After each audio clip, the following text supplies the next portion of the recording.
Hi, this is Paul. This is going out to No Wait No Ads on Friday afternoon. After I make it, it'll go out onto the channel on Monday morning, my usual homeroom time. But I'm going to incorporate a little bit of what was in the sermon. That's the rough draft that comes out on Saturday. And we're going to talk about Kayfabe. We're going to talk about Blue Church, Red Religion, Jordan Hall, Michael Sartori, and the period after the Second World War and what religion is and what's going on now. So in my rough draft, I asked this question: is Jesus a religious figure? And for many in the channel, this won't be new stuff.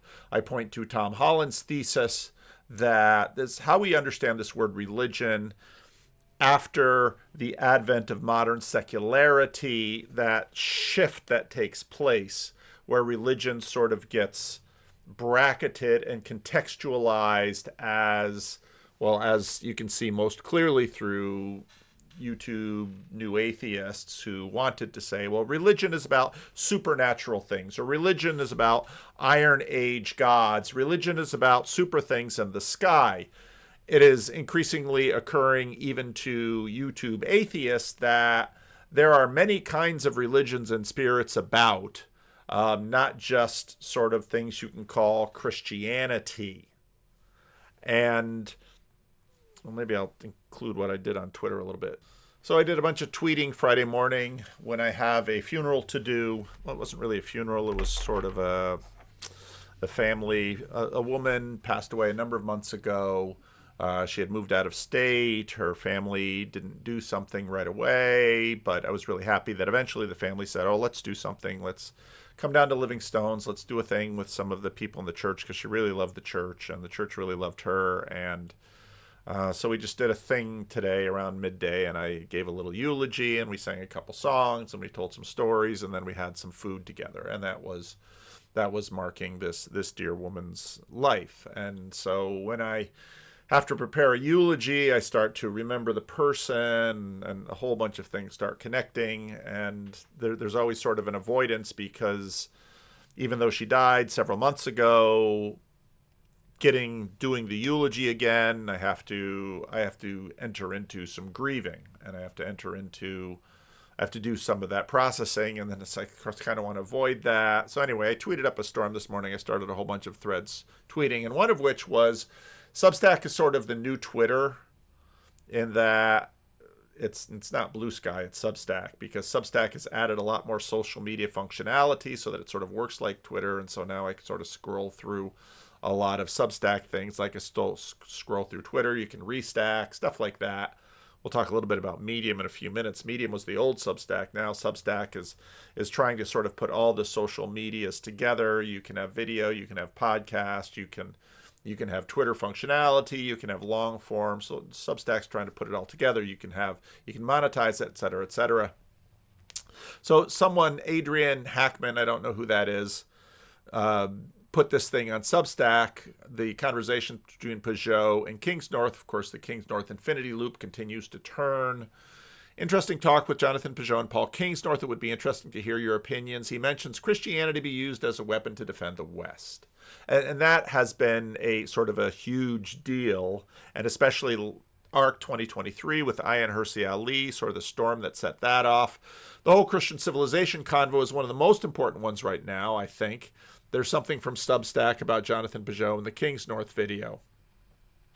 Real Christians, and ironically a bunch of atheists too, especially following the Ayaan Hirsi Ali conversion, said, no, Christianity is about truth, not utility. And that's a good point, because to one degree or another, if you see Christianity as this mercenary enterprise in order to prop up certain values that you have, you've basically using Christianity idolatrously. Now, this sort of connects with my sermon, because a lot of what I deal with is, in fact, what religion is. Religion determines that which is highest. Your religion is the means through which the thoughts, the rituals, the practices, the cultures, the ideas, almost anything in pursuit of that highest. That highest might be not avoiding death, or maybe death of the species, or death of the culture. It's whatever, religion has to do with that which is highest and how you pursue it. And whether you do so with a spiritual ontology that you believe that the gods are in charge or a god is in charge or whatever powers, or whether you're a materialist and use technology, it's all pretty much the same. The Aztecs had religion, and there was an apocalypse they were trying desperately to avoid at the cost of just thousands and thousands of human sacrifices. The book of Deuteronomy very much has the covenant, and if Israel obeys the covenant, she'll be blessed. If Israel violates the covenant, bad things will happen. And it's sort of like, you can find these videos on YouTube where you take these toddlers who have difficulty seeing, and then they take some really sturdy eyeglasses, and they put these on these babies, and these babies see their mamas for the first time. This is showing mastery over the world, and that's functionally what religion has always been. And that's why people's science and technology can be their religion, their politics can be their religion, their spiritual ideas can be their religion. That's the best container for understanding what religion is. It's how, in fact, we decide what is good and how we pursue the good, etc., etc., etc. So very quickly, it's a very important move to say, no, Christianity isn't just something that's useful in terms of propping up the things that you find to be good, whether that be free speech or some of the benefits of classical liberalism, etc., etc. We should be pursuing is the truth, and that's true. But there's a thingness that these things take on. And it was very interesting because in Mark 2, when Jesus is on the Sabbath, he heals on the Sabbath, and then on the Sabbath, Jesus was going through the grain fields, and as his disciples walked along, they began to pick some heads of grain. The Pharisees said to him, "Look, what you're doing is unlawful on the Sabbath." He answered, "Have you ever read that David did when he and his companions were hungry and in need? In the days of Abiathar the high priest, he entered the house of God, and he ate the consecrated bread, which is lawful only for the priest to eat. He also gave some to his companions. Then he said to them, Sabbath was made for man, not man for the Sabbath. So the Son of Man is Lord even of the Sabbath." And I use that to sort of push back a little bit on Christianity was made for man or man for Christianity. Because now that will really start to grab some people, because of course your deep association with the tribalness of that word. Christianity is this word, this cluster of concepts, this group of meaning that is a thing, and Christianity was made for us, not us for Christianity.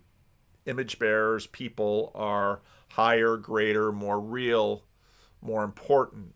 Prioritizing truth, often a tale of propositional tyranny, places it above where God values us.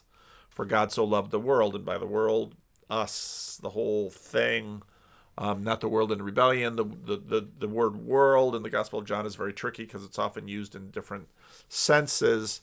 The point about instrumentalizing is a good one. So when Kings North and others agree, you shouldn't just think of Christianity as a political tool in order to ensure the trains run on time or whatever. There's something bigger to that, but truth gets at some of that, but not enough of it. God instrumentalizes even his own son for our welfare. And so that's the idea of a sacrifice. So there's a lot going on here. Christianity, as we construe it, is, of course, a sort of thing. It is above or below Sabbath. I think Sabbath is probably a bigger concept, which is rich and deep creational thing that is clearly given for our welfare. Now, of course, there's a fetishization of Western civ that happens, and I would put it below Christianity and certainly below Sabbath. Certainly you should believe the gospel because it is true, but maybe even more so because it is God's gift for us.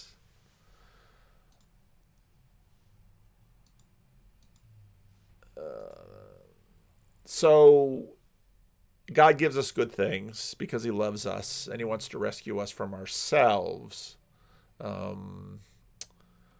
and this then gets into, okay, common religion and mastery, and how we actually pursue things. As you might have, as I've said briefly in some of the other videos, I don't know that I'm ready to come out with the whole video, but the I'm thinking about all these layers of religion, and when I think about the religion, the really broad cultural religion that has held sway in the minds of Christians and non-Christians, in the minds of many people culturally, since the advent of World War II. You had the sacrality of Auschwitz, the sacrality of Hiroshima and Nagasaki. You had the sacrality of all of that. You had the sacrality of trying to end war in Europe. And so, again, Mary Harrington's been really good at this. You have this whole matrix of ideas. You have this religion that develops in order to pursue good things. Peace is a good thing.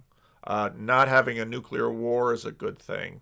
Not having, ending, it's difficult for people today to remember just how often maps needed to be changed of Europe and many other places in the world.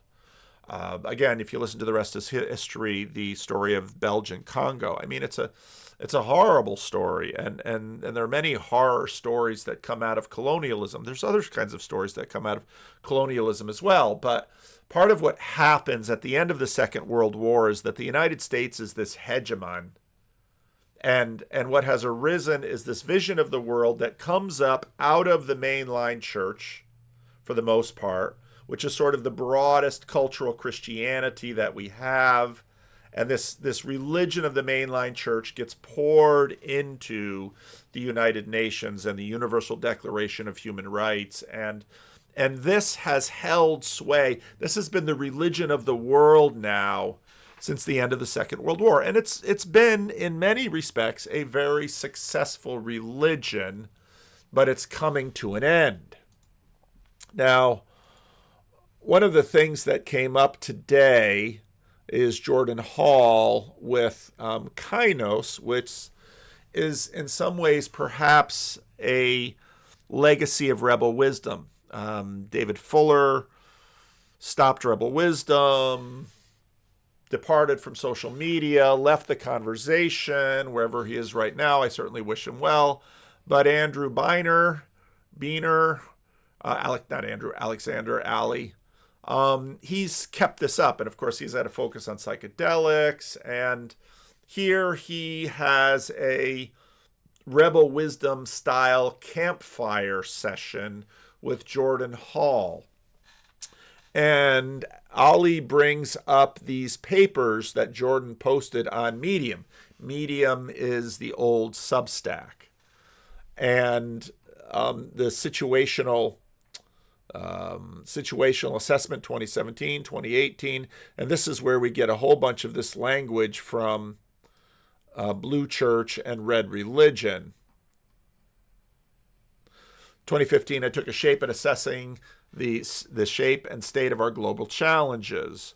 I think I'm going to read through a bunch of these things because in a lot of ways, it was prescient in a number of respects, and so I think it'll bear reading through. And so what Ali asks Jordan to do is walk through some of this, and I thought I haven't quite finished the video.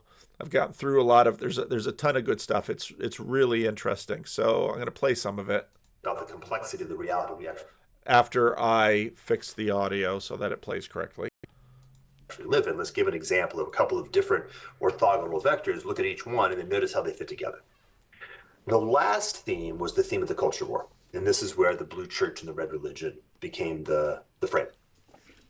And the basic idea there was to say, okay, there's again a bunch of things that are going on, but there's two that I want to sort of foreground. One is the fact that these things go through cycles, and there's a thing that occurs when a culture embodies a set of institutional structures to enable itself to function well in a given context. And there's a process of that. So I kind of went through and showed the model of how that roughly vaguely worked in what I call the Victorian synthesis. This is the period roughly in the 1850s to 1880s that governed that part, that era of time. And then, by the way, collapsed. Okay, so let's slow this down a little bit. What he's basically saying, and later on he'll talk about this. Again, watch the whole thing. I'm gonna translate it a little bit. Jordan is quite open now, and Ali is very interested in the ways in which Jordan's Christianity has impacted his situational assessments that he wrote now going on a decade ago and less. But these cultures, these spirits, these principalities, these rulers of the air manifest themselves in institutions and religions. And there are cycles. You have sort of the fox and lion cycle, Pareto. You've got I don't know if cycle's the right word or spiral's the right word. Just give all the spiral dynamics people a little boost. And but there are things moving, and so the institutional instantiations say a lot about the spirits that are governing these things. In World War One, and then we entered into the in the 1850s to 1880s that governed that part, that era of time. And then, by the way, collapsed in World War One. And I talked about that in Lion Religion and Fox Religion, and that's part of the reason I'm reading a bunch of Victorian history now, because that was a very lion culture, and I want to get a deeper, better feel for it and sense of it. And the way you get that is to see sort of a multiple aspects of it, to get in a sense of the religion and the politics and the economics and the world situation to the degree that you can. And then we entered into the interregnum, like the liminal period between World War One and 1945. And then we entered into the new. So you have this liminal space between 1914 and 1945, where the old order just continues to sort of collapse. You have these lion empires, the colonial period. And again, this is all very new. And when you're reading through Victorian history, when you're looking at the great colonial empires, that was England especially, but also France. Germany tried its hand at it. Belgium, of course, tried its hand at it. The Dutch tried its hand at it. And even when you get to the Second World War, you still have vestiges of these. At the end of the First World War, all the colonies were stripped from Germany, and that sort of gave Japan. Japan was late to the colonial game, and so Japan wanted to take over Germany's old empires, and others were old colonies. And so you have all this. And again, this is very recent history. This is less than 200 years old. And so you've got all this stuff going on. So then you have this period, this liminal period between 1914 and 1945, and again after the Second World War. Then you have the Pax Americana. You have the Cold War, in which we're sort of struggling with the Soviet Union. Eventually, the United States prevails over the Soviet Union, but the Pax Romana, the Pax Americana, they're deceptive names, because during the Pax Romana, Roman legions continue to conquer and put down and instill order, because you need to instill order. The lion's claws are continuing to work around the world to keep the world fixed according to the desire of the hegemon. And of course, what we've seen happen in the election of 2024 is the withdrawal of the hegemon from world things. And of course, the rest of the world is freaking out, because they're like, wait a minute, I wrote a post on CRC Voices where I talked about donor resentment, which is a very common thing if you work in missionary work or any kind of work where you're actually giving people something. Let's say you start feeding someone at home, you just keep giving them food, and then suddenly you stop giving them food. They're like, hey, wait a minute, why are you hurting me? And it's like, oh, I didn't know it was my responsibility to always give you food. These things have real consequences. I remember one missionary in the Dominican Republic. She was working in the Christian school. She would go to these bateys. These bateys are the places where the Haitians who cut cane or picked coffee would live when they were working for the sugar industry or the coffee industry. And she saw this one child, and the child was very malnourished. And so she's driving in there. Of course, she just picks up a can of formula, gives it to the mom. Every time she comes through to visit that school, she brings a can of formula, gives it to the mom.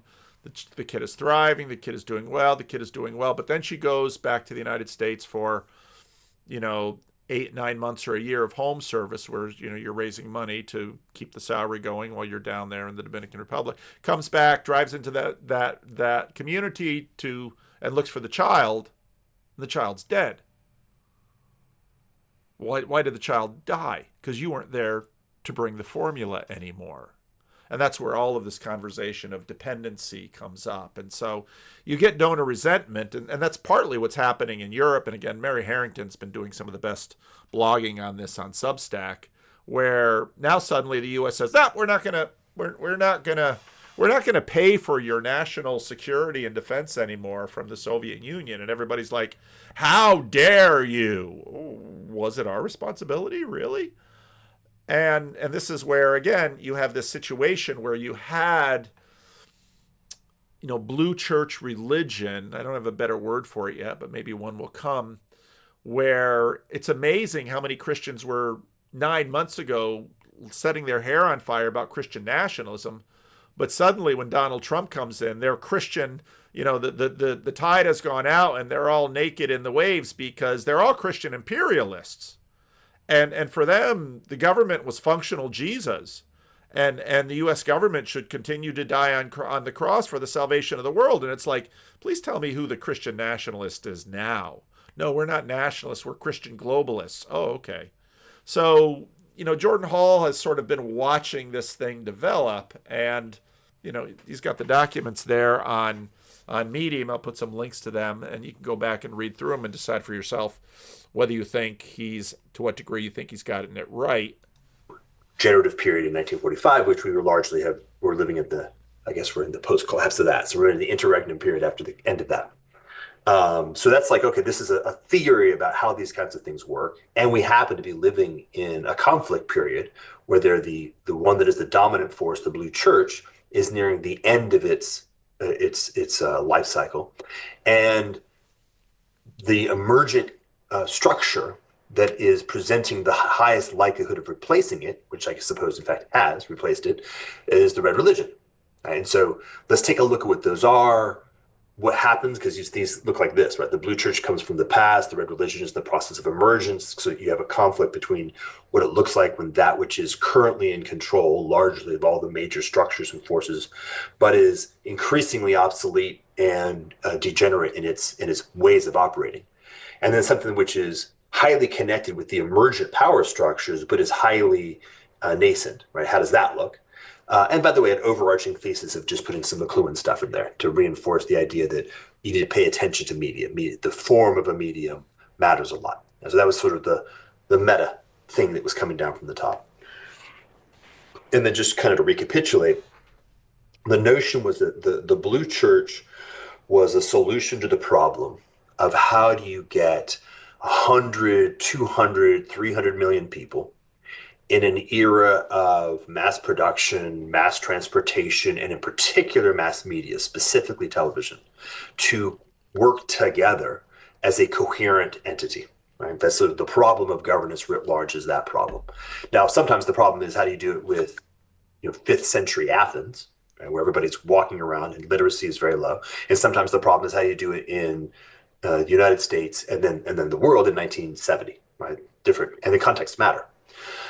And so then I spent some time describing what had emerged in that context, the Blue Church. And this has to do with the fact that, for example, just taking the slice of media, which tends to be some of the most important because it's how people communicate.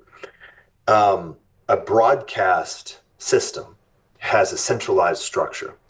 So it has the ability and necessity of having a very small number of speakers, which this is right now, but we'll transform out of it, which I like the performative like the performance art characteristic. So one person is speaking and everybody else is listening, and some people are nodding their heads and some are frowning. Um, and that's that's the theme, right? That's the actual the content of broadcast is that structure. You can put a lot of things across broadcast, the actual sort of thing that is shared. Like you can watch Knight Rider or you can watch Remington Steele, but not at the same time because they're on different channels. But um, I love that he talked about Knight Rider and Remington Steele. It's like you just see little Jordan Hall sitting in front of Set and Knight Rider and Remington Steele. Wow.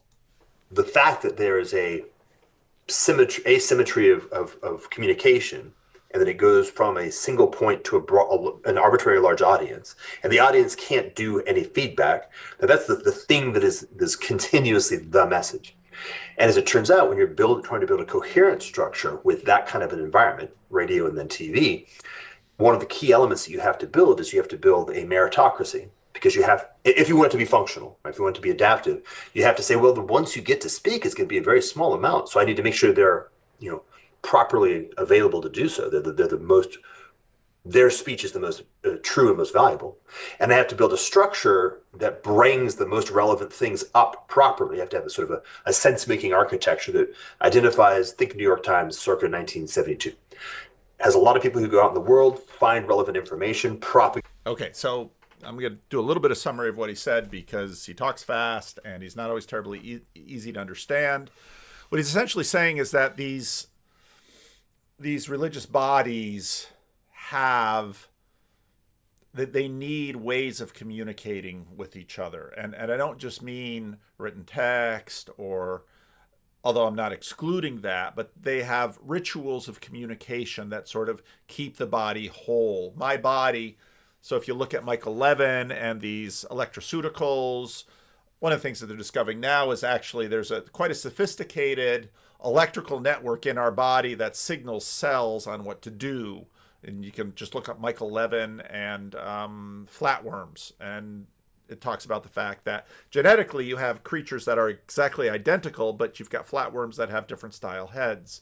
And how does, for animals that regenerate, like a frog or something that will regrow a limb, how does it know when to stop? How does it not become cancer? And so Michael Levin's been doing all this work on electroceuticals that basically not only do our bodies have sort of the chemical genetic code running into it, but they are also electrical networks, and they are connected to our brain. And so actually what's going on in our mind and in our brain and the signals that are going through our neurons, I mean, these are all connected. And again, that's part of the reason that Karen Wong has paid such an amount of interest to Michael Levin, and why Michael Levin has been a really important thing. I haven't paid a lot of attention to Michael Levin, but he certainly shows up into these spaces quite a bit, and he's really helpful.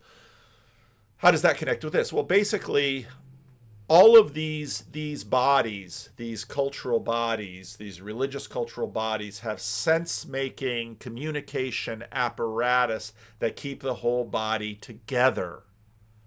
And part of how, let's say, my body and the electrical signals, the chemical electrical signals that are working through my body to keep it healthy, part of the reason that it doesn't, for example, turn into cancer, and these electroceuticals are especially good against cancer because it helps tell cells to stop this or start this or what have you, is that the various means of communication ensure the particular form of the body, that it doesn't change. And so in that sense, with his ideas of Blue Church, the New York Times is an integral part of the Blue Church. The mainline churches and what's happened with them is an integral part of the Blue Church. Their means of communication are not incidental to the form of the bodies that they have. And so when there's a transition, there's also going to be a transition in forms. And you can go all the way back, for example, and look at something like the Protestant Reformation and the movement from, let's say, the sacramental Roman Catholic and Orthodox churches, although they're mostly the Roman Catholic Church that is in the area of the Reformation and Latin Christendom. this transition with the printing press, the transition with the Columbian Exchange, all of this sort of brings about the Protestant Reformation, and it will also transform areas, because the Protestant Reformation is just one of the reformations that happens. Again, read Carlos Ayer's book on reformations. But you've got all of these things going on, and so the church in Italy and France and Spain, that changes. The church in Germany changes, in the Netherlands, in England, in Hungary, in Switzerland, in all of these different areas, the churches are changing. And the sense making, the communication, none of that is incidental to what is happening there. We get it up through an architecture that selects the most true and most relevant, brings it up to the key element, and then disseminates out the tiny, tiny subset of reality that everybody is going to have to encounter. This is the problem and the opportunity of broadcast. And has nothing to do with the way the decentralized media works. And so that transition from a broadcast media to a decentralized media is really foundational. Like it's a deep, deep structural shift, as we all now have witnessed willy-nilly. And the kind of... In other words, it was not incidental that Donald Trump in 2015, until he got kicked off by one Twitter regime, it is not incidental that Donald Trump slayed on Twitter. It is not incidental that Donald Trump would meet Joe Rogan whenever and wherever and however Joe Rogan wanted to meet. It is not incidental in this shift from mass media with gatekeepers to decentralized media, social media that is much more of a marketplace and a mimetic marketplace and dynamic, that is not incidental to the changing of the bodily form as we work through. Collective intelligence that organizes around, like it's a deep, deep structural shift, as we all now have witnessed willy-nilly. And the kind of collective intelligence that organizes around and by means of broadcast, and I should mention, by the way, and television, which is a form of broadcast that has its own independent characteristics. The God Set. If you haven't watched Benjamin Boyce's conversation with Grim Grizz, watch it. It's wonderful. There is so much wisdom. Benjamin Boyce is one of the best interviewers that there is in this YouTube space. And Grim Grizz is not an easy interview for a bunch of reasons. And I know Grizz is going to watch this, and he's probably going to clip it, and he's going to have commentary on this. So I'm not going to say everything I'm thinking. Grim Grizz is not easy to, because the job of an interviewer is to help make this person available to the audience. And I think Benjamin did that really well, because the genius and the type of genius that Grizz has, it's so fast and it goes by so quickly that unless you're really listening careful for it and sort of know, it sounds like a mixed metaphor, where to look when you're listening, you're going to miss it. And Benjamin was good at just sort of helping to bring it forward. Grim Grizz has the kind of genius that you have to know where to look if you want to see it. Otherwise, he's got so many other things going on that he covers it up with.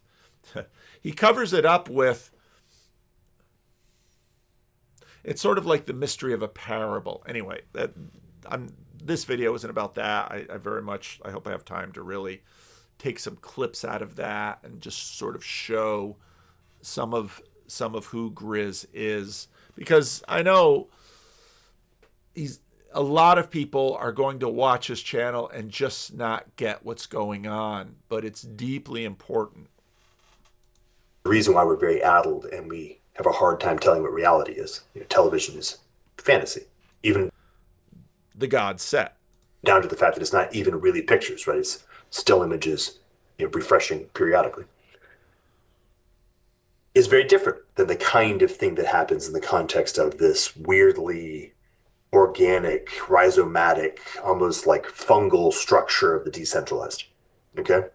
And the kind of organizing capacity that has to evolve, right? These things always evolve. You can't come into a new environment and be right from day one. You come into it with your best ideas. Most of them don't work. Most of them are just copying from the old. Many of the theses are wrong, but some things survive and they get selected for. And so And this is exactly what's happening in churches too. Because churches are not immune from this.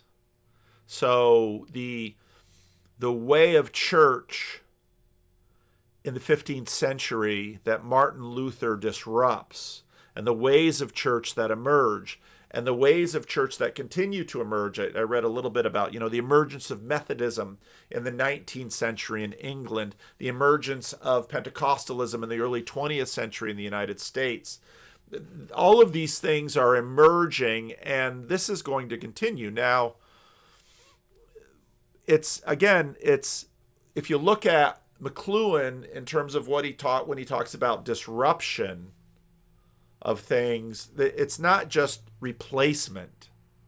And that's why some old forms, like Orthodoxy, are sort of having a renaissance right now, and the Catholic, the Latin Mass, while others are continuing to collapse. And Protestantism is now, which had really held the high ground, is now starting to struggle, because for the same reason that, let's say, the ARC plenary sessions are struggling, that those who want to hear a sermon can listen to the cream of the crop on YouTube.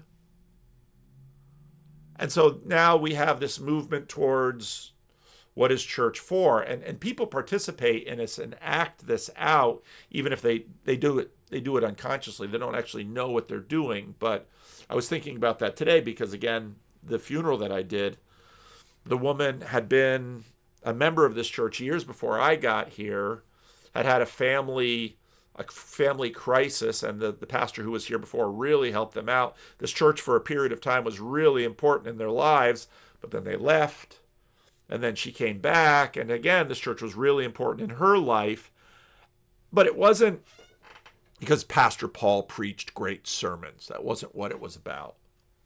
And it wasn't because Livingstone's music was off the charts. That wasn't what is it about. And it wasn't about that Livingstone's had the best programs. It was the communion of the saints, the friendships, the support, the knitting together of the body of Christ. Now, we had sacraments, and we had sermons, and we had music, and we had Bible studies, and we had all of those things going on. And those things are not incidental to that which is most salient in terms of the place of need that the culture has, that the church is there to fill and provide.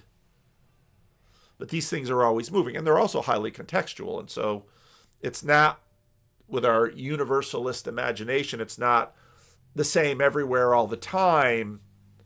It's very contextual. Again, you've got it's an estuary, you've got tidal pools, you've got not all every single one of those tidal pools is different, and they're at different places in terms of where the waves come in and where the fresh water comes in and where the sun beats down. And I mean, reality is like that.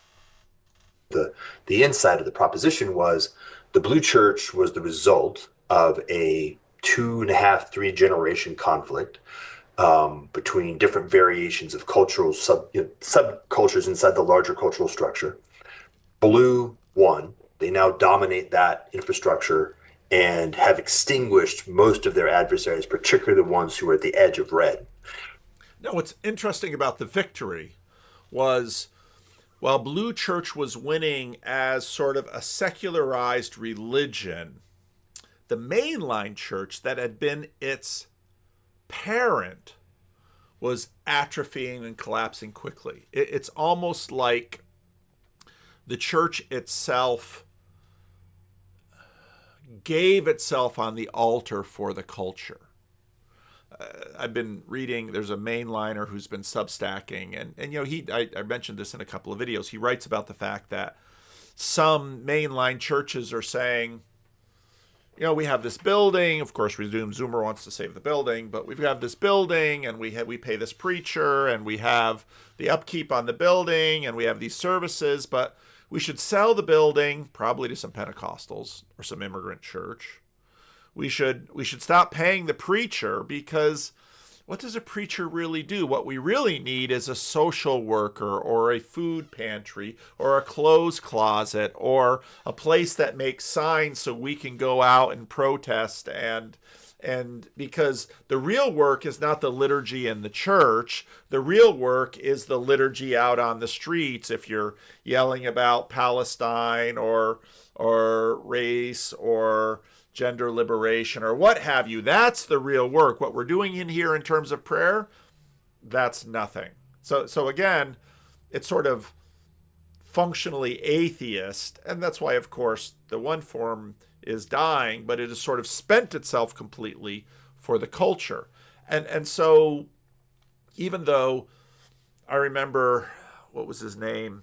Ryan Bell, not Rob Bell, Ryan Bell. He had been a Seventh-day Adventist minister, and back when during the emergent thing in the mid-teens, you had this year of living Christianly, he decided a year of living atheistly, and guess what? At the end of the year, he became an atheist, to the surprise of not me and very few people. But again, he saw, well, the church is a lagging indicator, and actually the mainline church was a leading indicator. The death of the mainline church basically foretold the death of the blue cultural church.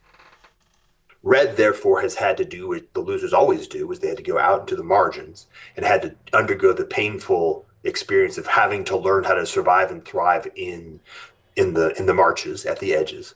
To the degree to which, however, they have innovated on a new platform, which platform is itself obviously ascendant, they will have the selective advantage in this ascendant platform. And there'll be a crossover point somewhere. And that's exactly why you have the Biden administration, really working hard to clamp down on Facebook and Twitter, because they're seeing that they're just not able. And Kamala Harris doesn't go on Joe Rogan, and they just can't fight it. Now, Obama, see these transitions are layered and feathered. Obama was able to marshal social media in a way that John McCain couldn't.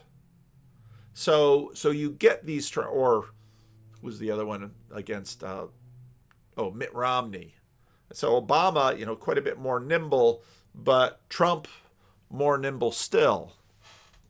The first eruption of that crossover point was 2016, and at some point not too far after, based upon their relative declines and rise, you should expect to see a permanent lock-in of Team Red.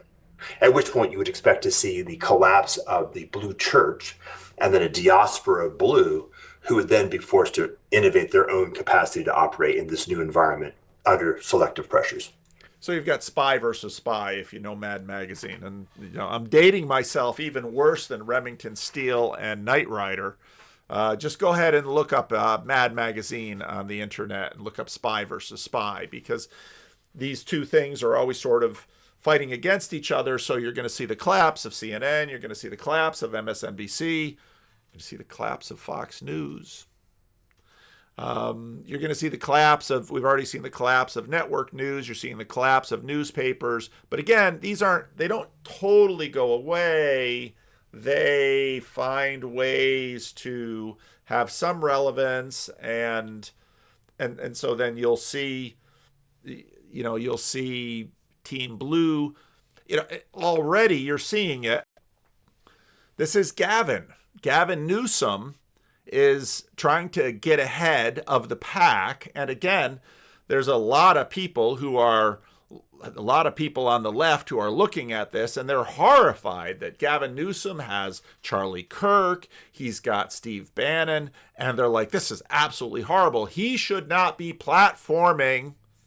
Well, Gavin Newsom completely understands that while he will probably go on TV news and things like that when his schedule permits, this is a priority. He's making time for this. He's building his own platform because, he's going to term out here in California, and Kamala Harris might run. It'll be very interesting to see who rises, because, if you think that tech is a big influence in the nation as a whole, well, tech and Hollywood are big influences in California. They're two of the biggest industries, as well as ag, and ag is already conservative. So there's a lot going on here, but the innovation is already happening. So that was the gist. There's a lot more, but that's sort of the TLDR. Great. And I gotta keep my eye on the time. There's a ton of gold in this video. There's a ton of gold in this video. But a video that I've been chomping to get to but haven't yet is Michael Sartori's video, Understanding Political Kayfabe. It's Not Just Fake. I've been wanting to talk about this with respect to Enchantment. Well, maybe I'll first set up with a piece of this video that I thought was really, really good. The sort of zero-sum extractive blind energy that really runs the systems that we understand. It's capitalism, but it's more than capitalism, really. And in fact, the Gnostics had a very similar figure in the demiurge. It was this kind of blind force. So it's a recurring motif. But in that piece, Meditations on Moloch, he has this line that he says, only another god can kill Moloch. And that for me has always felt quite true. And I've argued in my book and elsewhere that really the sacred is what takes us out of game theoretic traps. And that, I'm curious to hear your thoughts on that. I mean, that sounds like what you just were speaking into has some connection to that idea as well. Yes, this is correct. The sacred is what brings us out of game theoretic traps. And actually, in point of fact, I had spent a good, maybe even 2 years working on a piece called Meditations on Michael, or Meditations on Metatron. I couldn't figure out which one I liked the sound of better. But the basic idea is, okay, what does it look like to imagine an egregore that can actually defeat Moloch? Like if only a god can defeat, what does that look like? And thought about that deeply. And if you just roughly picking, by the way, if you don't know much about angels, the angel that you would pick to fight Moloch would be Michael, FYI. There's lots of pictures of him beating demons, and he's the right choice. And had become relative.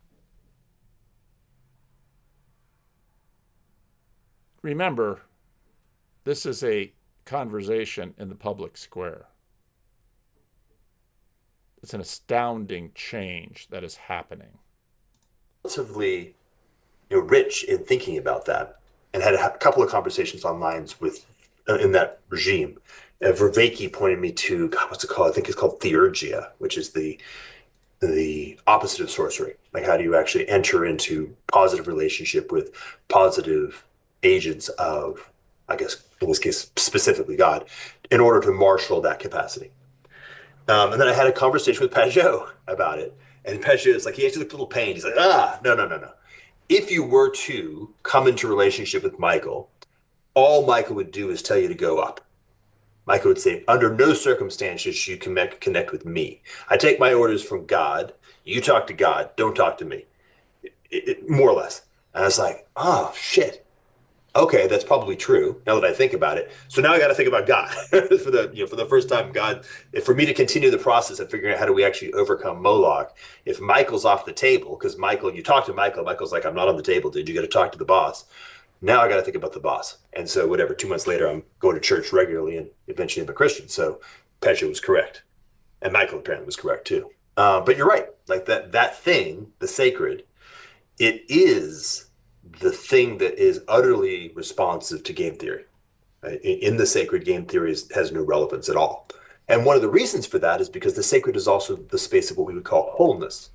Like, how does one become a whole? My cells do not engage in Moloch game theory with each other because my cells are part of a whole body.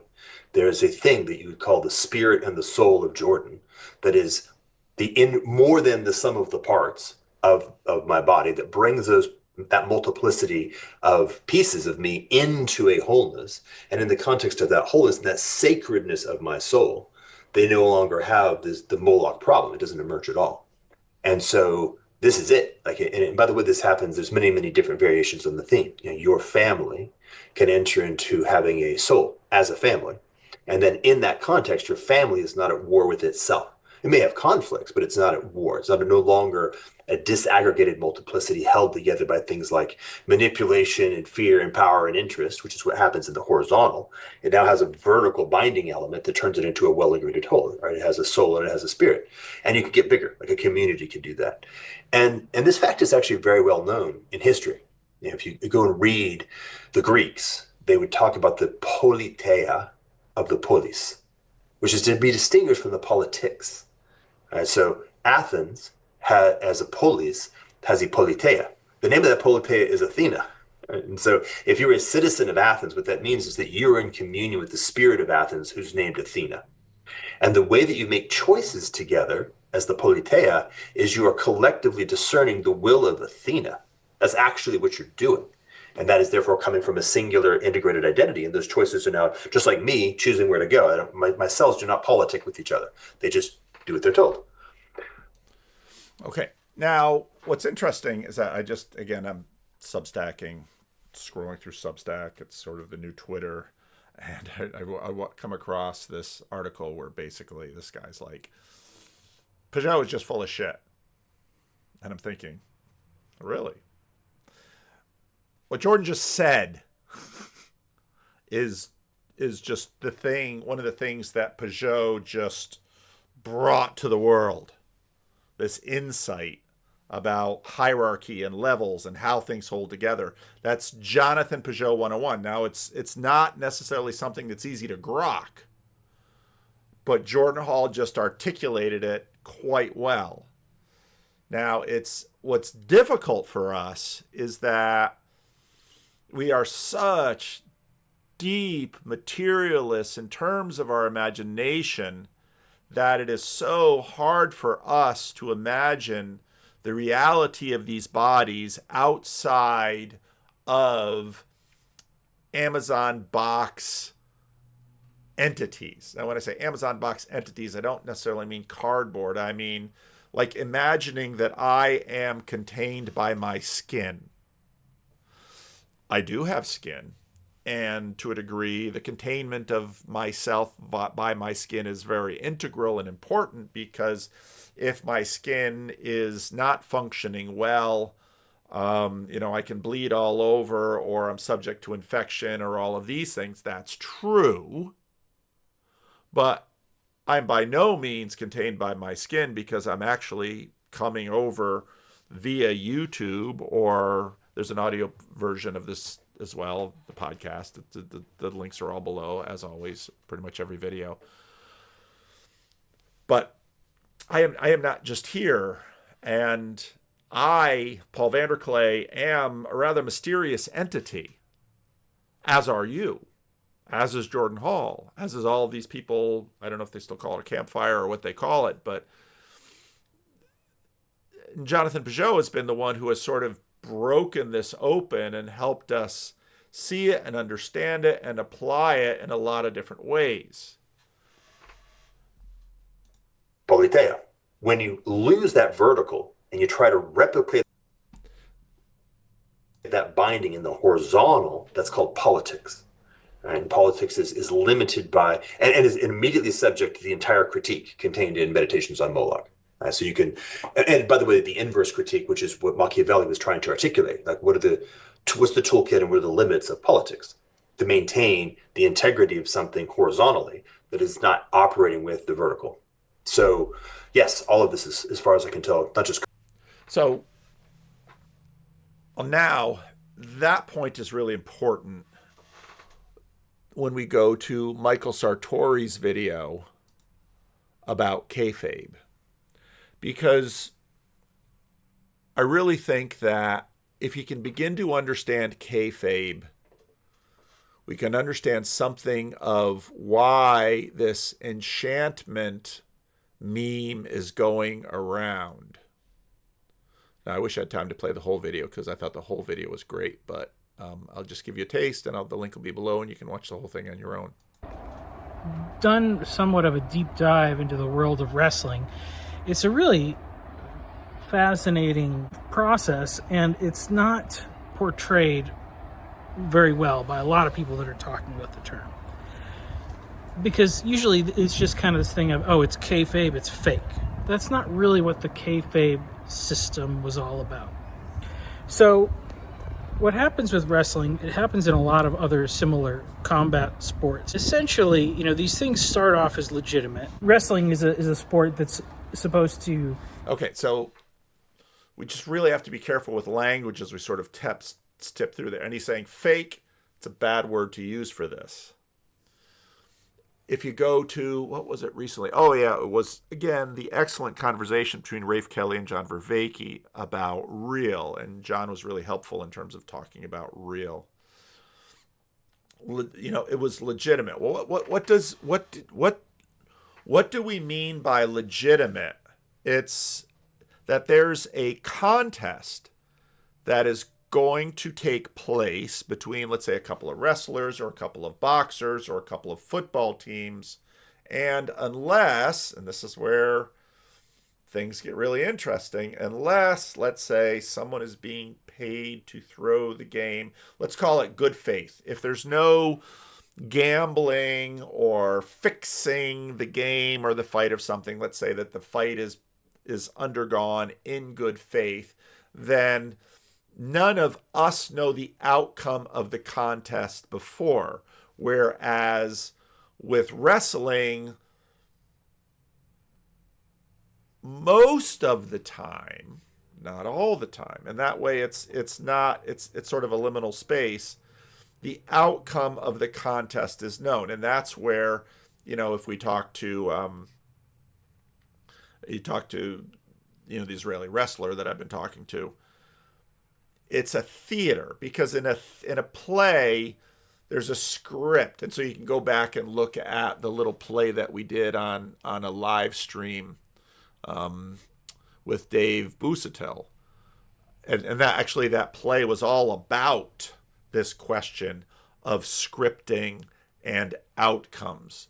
And so, okay, so legit, when he says legit, he means that the outcome is not scripted.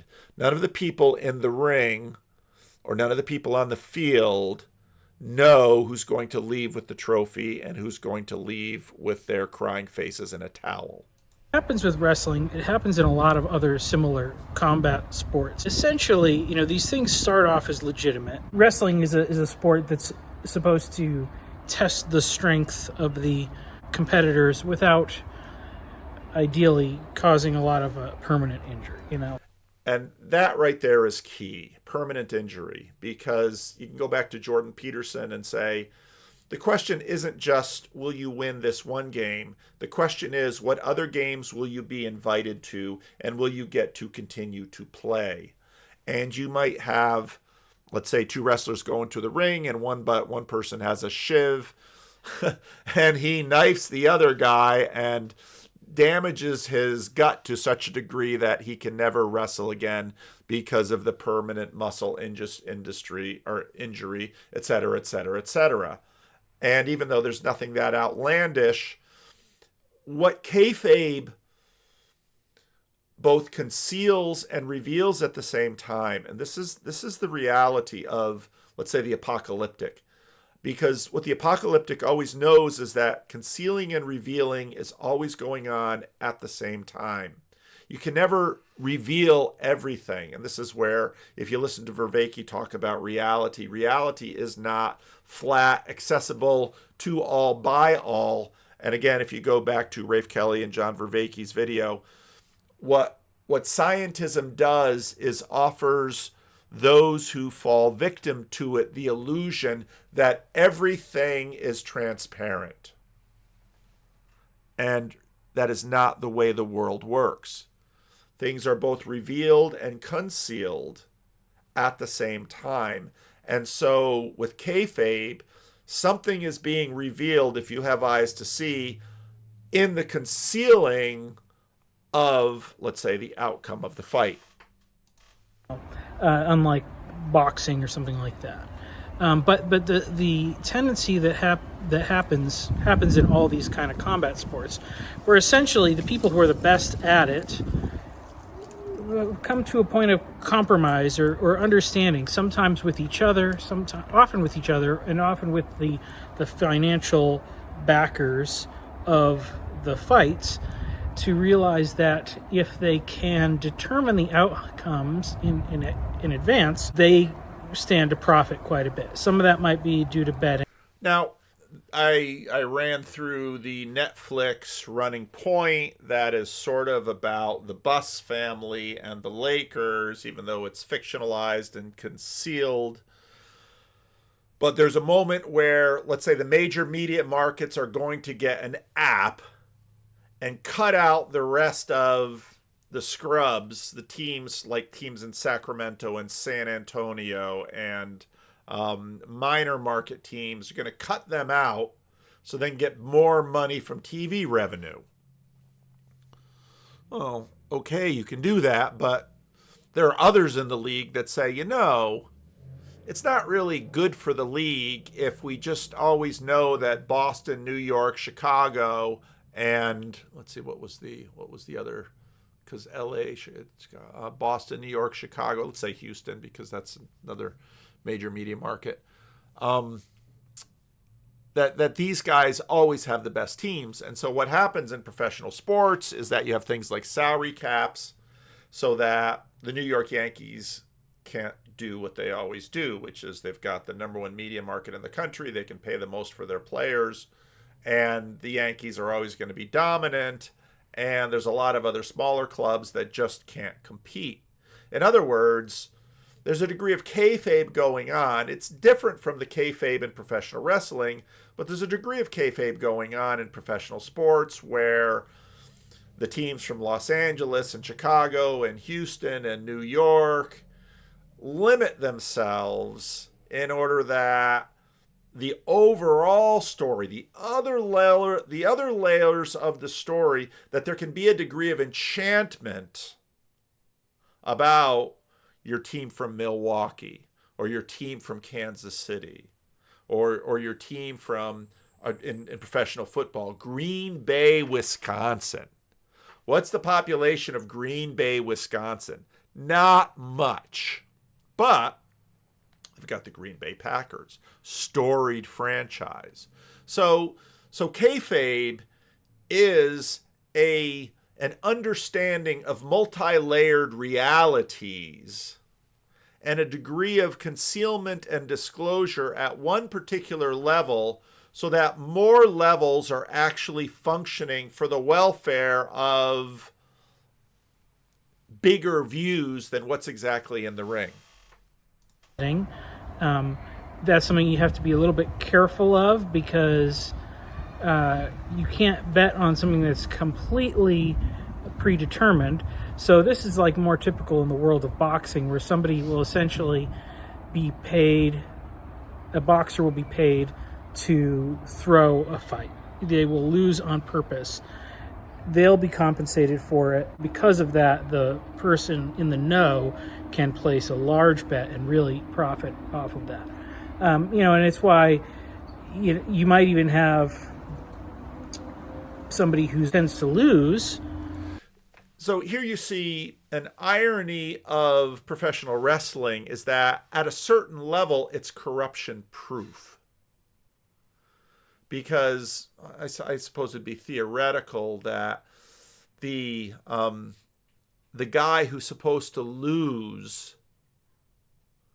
takes a bribe to win, or the other way around. But for the most part, everybody understands that in the bigger system, that kind of corruption doesn't really work.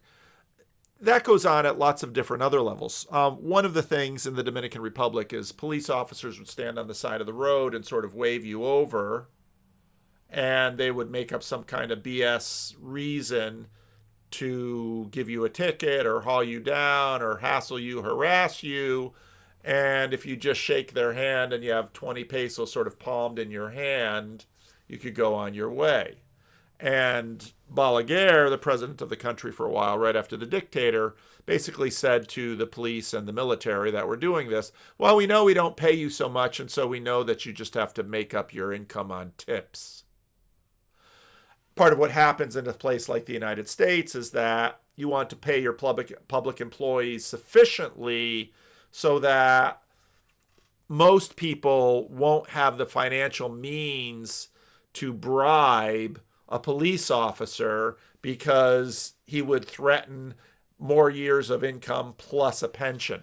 So in other words, you've got layers of systems that are actually working together, even though most of the layers are not seen, just some of the layers are seen below. And then you would get their opponent to throw the match because the odds will be better. Because somebody who has a pretty lousy record is going to have a better odds in terms of the return. So you might throw it that way. And there's other ways that this happens too. So from what I understand, like in sumo wrestling, it's not as well known or it's not as well picked up. But basically, they kind of somebody uncovered this by looking at the kind of statistical variance in the matches and the things. And it seemed to be that there's somewhat of a culture where new wrestlers would be expected to kind of throw matches towards the veterans in a sense to kind of extend their careers, as a means of paying dues that they would be expected to lose.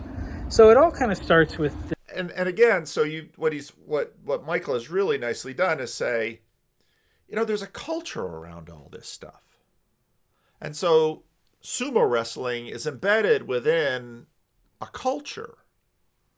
You might also say it's embedded within a religion, and in that religion, juniors honor seniors, and maybe one of the ways that they honor seniors is they're not going to necessarily in that moment take advantage of the diminishing the age and diminishing strength or agility of the senior storied wrestler.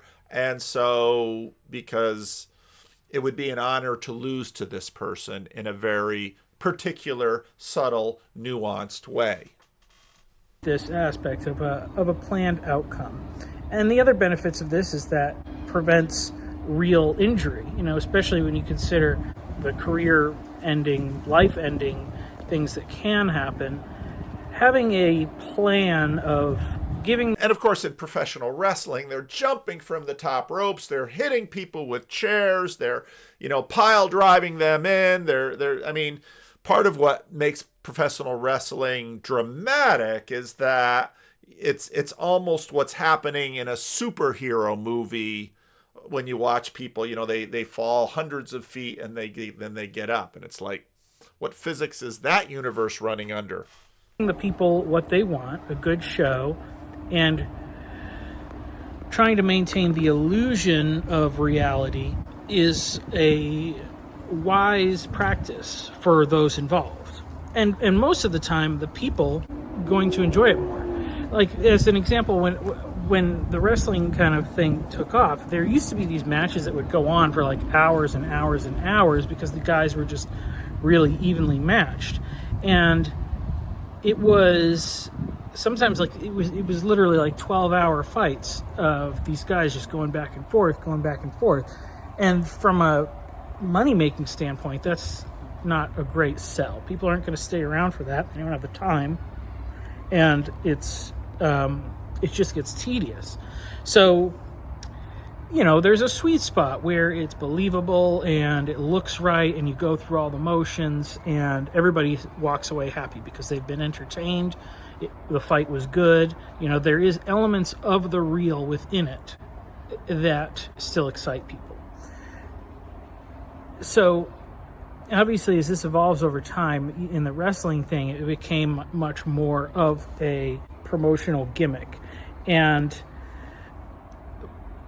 when there was, before you kind of got to the part where you have like these storylines, even in the early on, you would have storylines in the sense of like these characters would have a persona. And so it might be that you would have a company of kind of circus performers or whatever that would travel around, and they would have this face and this heel character, and they would fight each other.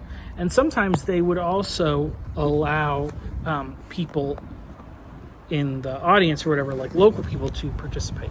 So here's where you kind of get into the beginning of the specialization. The term is like a hooker. So we call it a hooker, and this was a guy who was legitimately a very good wrestler and often had some very debilitating moves that he could put on somebody. And the idea would be you go to a town and you get the local tough guy to come up into the ring and wrestle this guy. And then this guy, maybe he's like a little bit unassuming and or whatever, but he employs some trick and he legitimately beats the local tough guy. You know, this is a guy who's a professional fighter.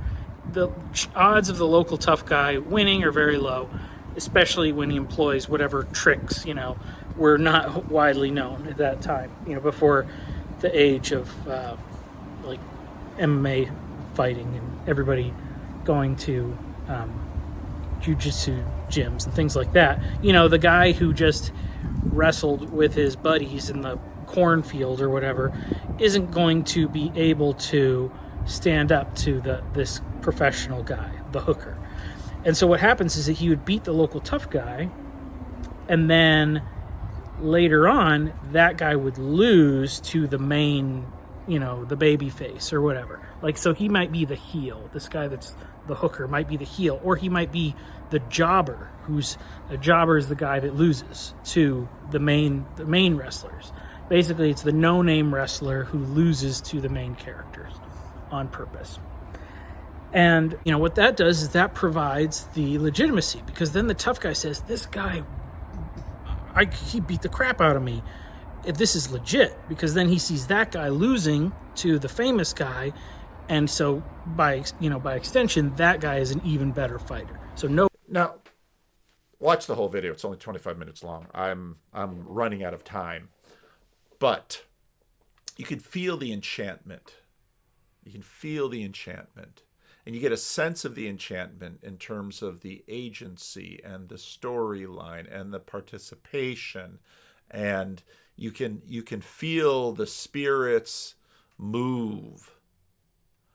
And so if you take what Michael's talking about and you use that understanding to look at what Jordan is talking about, you can very much feel, it's much easier to see the layers of apocalyptic in action as we see the tides of change sweep over the world. And it's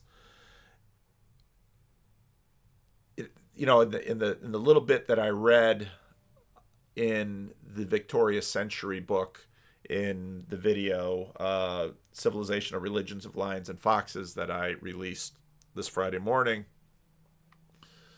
you can understand, okay, so we beat Napoleon at Waterloo. We now have an organization that we're going to continue to keep with the Prussians and the Austrians and the Russians to make sure that the French stay contained. That's what the British are doing. But we've had so much growth in our world through industrialization and our global trade network and our colonial network and the transition from the East India Company into something a little bit more open. We have all of these things going. We have all of this transformation happening. We have religious transformation. What we really need to do is build more churches. This is the government saying that. And to us, again, in the Fox in Denim, I can pull up that thumbnail. I was going back and forth. My thumbnail. So here's the period we're leaving. The fox in the denim jacket. Here's the Victorian lion, and here is the how to sort of get an idea of the future. Well, we'll put the lion in a spacesuit. This is the book I've been reading, but this is the transition we're making, and in the Victorian period, well, we just need more churches. And both Coleridge and Jeremy Bentham are in agreement with this, even though Bentham is a utilitarian, sort of leans atheistic. But this is where every time you hear someone like Vervaeke talk about theology is going to be like, once again, the queen of the disciplines in whatever wisdom institutions emerge in the new frame. Now, it was in the Victorian period, and theology went out of fashion in all of these schools that had been seminaries for ministerial training in the Victorian period. And then in the Fox period, it's the STEM fields and it's technology. And as we move out of the managerial class, once again, the big questions in terms of, let's say, Ian McGilchrist, not the emissary brain, but the master side of the brain, which is the theological, because it's not how to do, it's what to do. That is going to govern. Now, again, the dynamic between lions and foxes will continue. But this is where this stuff is moving. Watch the whole, peruse Jordan Hall's situation. He should probably move these all to Substack. Who knows what's going to happen with Medium? Substack is clearly ascending. Watch the. I could use this as a thumbnail. That's probably a better one. So yeah, the links are all below. Leave a comment. Let me know what you think.